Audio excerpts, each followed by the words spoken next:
शासकीय ठेकेदारांची जुनी बिले दिल्यानंतरच नवीन कामे करणार. शासकीय ठेकेदारांच्या राज्यस्तरीय अधिवेशनामध्ये ठराव. राज्यभरातील विविध शासकीय विभागांची विकास कामे पूर्ण करूनही शासकीय कंत्राटदारांची तब्बल 1,25,000 कोटींहून अधिक रुपयांची बिले शासनाकडे प्रलंबित आहेत. कोट्यावधींची बिले थकल्याने कंत्राटदारांची आर्थिक कोंडी झाली असल्यामुळे जोपर्यंत जुनी बिले व देयके प्राप्त होत नाहीत तोपर्यंत नवीन निविदा न भरण्याचा ठराव ठेकेदार संघटनेच्या राज्यस्तरीय अधिवेशनात करण्यात आला. महाराष्ट्र राज्य शासकीय ठेकेदार महासंघाचे पहिले राज्यस्तरीय अधिवेशन कोल्हापूर येथे पार पडले.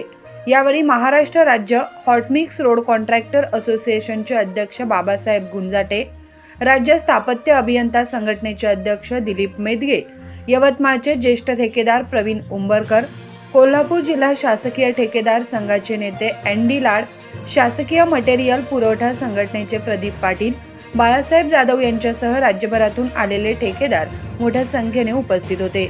यावेळी जोपर्यंत जुनी बिले व देयके प्राप्त होत नाहीत तोपर्यंत नवीन निविदा न भरण्याचा ठराव करण्यात आला. तसेच फेडरेशनची स्थापना करून कार्यकारिणी व सभासद नोंदणी करणे असाही ठराव करण्यात आला.